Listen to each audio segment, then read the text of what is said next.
Hi అండి. ఈ రోజు వీడియోలో హ్యాండ్ కటింగ్ ఏ సైజు వాళ్ళకి ఎంత చంక డౌన్ తీసుకోవాలి ఏంటనేది చెప్తాను. వీడియో స్కిప్ చేయకుండా చూడండి. ఫస్ట్ వచ్చేసి లైనింగ్ ని తడిపేసుకుని ఆరబెట్టుకుని నీట్ గా ఐరన్ చేశాను. ఆల్రెడీ సగం ఫోల్డింగ్ లో ఉంది చూసారా. ఈ ఫోల్డింగ్ అనేది మన వైపుకు ఉంది, ఈ కోరాస్ అనేవి ఆపోజిట్ లో ఉన్నాయి. కోరాస్ ఎప్పుడు ఆపోజిట్ లో ఉండాలి. తర్వాత మళ్ళీ ఇంకొక ఫోల్డింగ్ చేశాను. ఇది ఎందుకు రెండు ఫోల్డింగ్ చేస్తున్నానంటే మనకి 2 హ్యాండ్స్ అనేవి ఒకేసారి కట్ అవుతాయి అనమాట. డబుల్ ఫోల్డింగ్ చేస్తే మనకి ఒకేసారి 2 హ్యాండ్స్ కట్ అవుతాయి. అందుకని చెప్పేసి డబుల్ ఫోల్డింగ్ చేశాను. ఎల్ స్కేల్ తీసేసుకుని ఈ స్కేల్ ఉంది కదా మనకి ఇలా ఉంటుంది ఎల్ షేప్. ఈ షేప్ అనేది ఈ ఫోల్డింగ్ వైపుకు పెట్టేసుకోవాలి. పెట్టేసుకుంటే ఆటోమేటిక్ గా ఇక్కడ స్ట్రైట్ గా వచ్చేస్తుంది. ఎక్కువ తక్కువ ఏమైనా ఉంటే ఇక్కడే మనకి అడ్జస్ట్ అయిపోతాయి అనమాట. అయితే మనకి ఇక్కడ పైపింగ్ వేసుకుంటానికి మనకి గోల్డ్ కలర్ ఏదైనా యూజ్ చేయమన్నారు. కానీ ఇక్కడ మరీ ఎక్కువ ఏం లేదండి. నార్మల్ గా డైలీ వేర్ కోసం కాబట్టి నేను ఒక 1 ఇంచ్ అయితే ఎక్స్ట్రా తీసేసుకున్నాను. 1 ఇంచ్ అయినా పర్లేదు, 1.5 అయినా పర్లేదు. మన హెమ్మింగ్ పట్టీ కోసం అంతే. ఇలా నీట్ గా కట్ చేసేసేయండి. హ్యాండ్ హైట్ వచ్చేసి 6 ఇంచులు అండి. 6 ఇంచులు తీసుకోమన్నారు వీళ్ళు. సో 6 ఇంచులకైతే ఒక మార్కింగ్ వేసాను. ఎక్స్ట్రా ఖర్చు కోసం ఒక 1/4 ఇంచు అంతే. ఇలా నీట్ గా తీసేసుకోండి. తర్వాత వచ్చేసి ఏ సైజు బ్లౌజ్ అయినా సరే ఆర్మ్ లూజ్ ఎంత ఉందో చెక్ చేసుకోండి. ఇలా ఓపెన్ చేసేసుకుని షోల్డర్ కుట్టి దగ్గర నుంచి సైడ్ జాయింట్ ఫస్ట్ కుట్టు వరకు, ఇక్కడ నుంచి సైడ్ జాయింట్ వరకు ఎంత వచ్చింది? పైన షోల్డర్ కుట్టు దగ్గర నుంచి సైడ్ జాయింట్ ఫస్ట్ కుట్టు వరకు 7.5 వచ్చింది చూసారా. 7.5 7వ నెంబర్ తోటి ఆర్మ్ లూజ్ వస్తే 7, 7.5, 7.5, 7.30 ఎంత వచ్చినా 7వ నెంబర్ తో వస్తే 3 ఇంచులు తీసుకోవాలి. మళ్ళీ ఎల్ స్కేల్ తీసేసుకుని ఇలా నీట్ గా లైన్ వేసేసుకోండి. ఇక్కడ కూడా 3 ఇంచులు ఉందో లేదో చూసుకోండి. ఉంది. ఇప్పుడు క్రాస్ గా 7 ఇంచులకి మార్కింగ్ వేసుకోండి.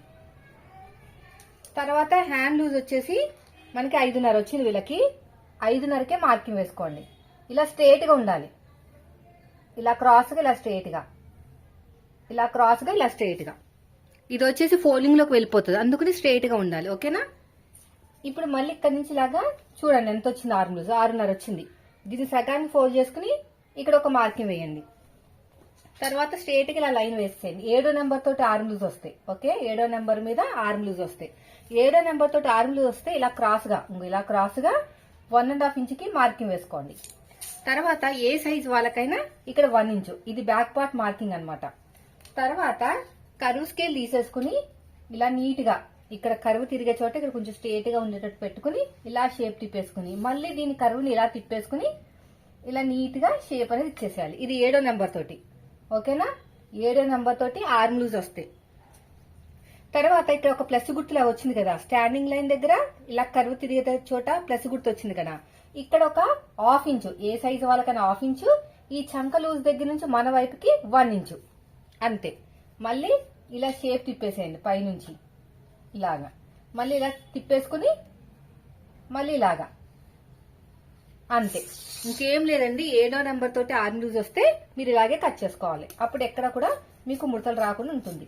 ఇప్పుడు ఎలాగైతే మార్కింగ్ వేసామో సేమ్ అదే విధంగా కటింగ్ చేసేసుకోండి. ఇక్కడ కూడా అంతే. ఇక్కడ చిన్న టక్ ఇచ్చేసుకోండి. ఆర్మ్ లూజ్ దగ్గర కూడా టక్ ఇచ్చేసుకోండి.